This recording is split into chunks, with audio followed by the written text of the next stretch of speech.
Hello, my friends. Welcome back to another video. So today what I want to do for you is I want to break down this modified bloom technique. Now, I want to preface this with saying that you can do this technique pretty much with any recipe.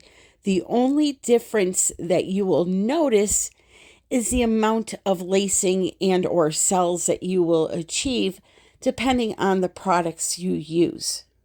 For example, if you use a recipe like glue and water, you'll be able to blow out some pretty flowers and, do everything that I do in this video, but you're not going to get those pretty cells that you get by using a cell activator such as the one I used in this video. So depending on the look that you want to go for, that is what is going to determine which recipe you use. Now, for those of you that are interested in learning how I mixed these particular paints, I have included a full written recipe, which we will go over at the end of this video. But until then, I'm just going to kind of explain what I'm doing and let you watch the outcome. So this first color that I have put down on top of my base colors is Moss Green by Colourarte. It's a primary element, and this is called Kiwi, also a Colourarte product. I will tell you really quickly that my paints are mixed with Vivid Enamel and polycrylic, and that includes the yellow and the white. I am not using a house paint for this painting right here. That yellow and white are both tube paint colors that I mixed with my pouring medium that I will explain to you at the end of the video. So my idea here was to make some green leaves and then blow some flowers out on top of those. Do a little hand design with my stylus and just kind of spin it out a little bit and try to make a pretty painting. Now, this here that I'm using is called the Puffy 2000. I love this little guy for jobs like this. You can get into tight little areas. It's double-ended, so it has two different size nozzles on it. And I find it very easy to control the paint with.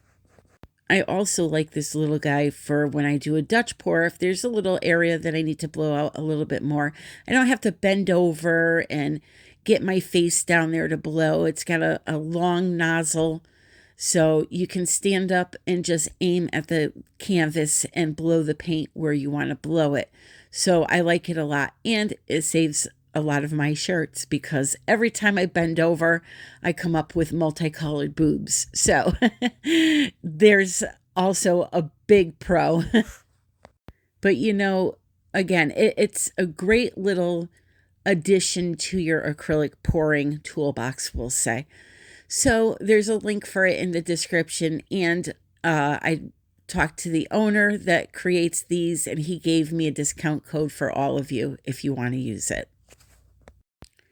So, when you're doing this type of a modified bloom, you're kind of you're taking a bloom that, typically looks like somewhat a flower, and then you're drawing through it to create some unique shapes, and then you're spinning it out a little bit because you want to stretch out your patterns that you have to make them more visible. And you want to make sure that you don't end up with too much paint on your canvas, most importantly, because it will crack if you leave too much on it. So the first thing I did, like I said, was I was trying to blow in a little bit of greenery to go behind my flowers. I'm going to then come back in with some more beautiful primary elements, which I will list on the screen. And I'm going to let you watch for a while to see what I did.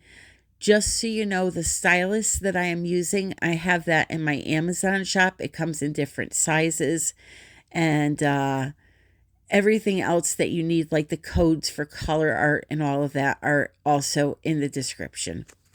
If you don't know where the description is, the first circled red area that you saw in that picture right there is a little arrow that you click on, and that will drag down the description. You also see 2 other areas I circled. In case you are not aware of how to subscribe, you will see that red subscribe button. You just click on that, and then there's a little bell to the right of that you click on and make sure that it's on the word all. And then the third area is my merchandise area. If you click on that area, it will take you to my merchandise shop. Now, I don't have a lot of stuff in there, just some face masks and a few other random things, but I will be adding to that very soon. So I'm going to let you watch me do some of this, and then I'll be back in to explain the recipe and give you some tips.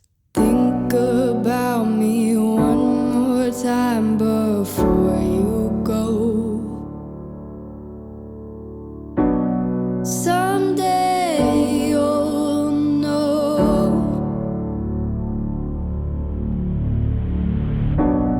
Someday you'll know. You already know what I'm going to say. I've been feeling this way for far too long.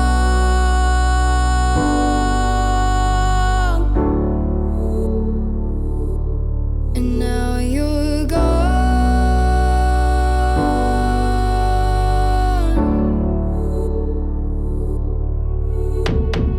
Took me away from all of my fears. Kept me away from all of my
So the recipe that I used for this painting is at the end of this video. You can pause the video and write down. They were the exact measurements that I made for an 11 by 14 canvas. What I did was I made a pouring medium using 1 cup of Vivid Enamel sold by Colourarte and a 1/4 cup of polyacrylic varnish. I then combined those two together. Then I put a little bit into separate cups, probably about 2 tablespoons of that pouring medium, and I made all of my colors with that except for the yellow and white. I also used it for the yellow and white, but I used a larger amount of it because I had to make more to cover my canvas. So when you get to the recipe in that part of the video, realize that the measurements are going to be doubled or quadrupled because you're making more of that color. The colors in this painting are so contrasting. I love them. Absolutely love them. Painting sold right away. The wild jasmine and the wild blueberry from Colourarte were just game winners in this one. So make sure you go to Colourarte.com and check out that website.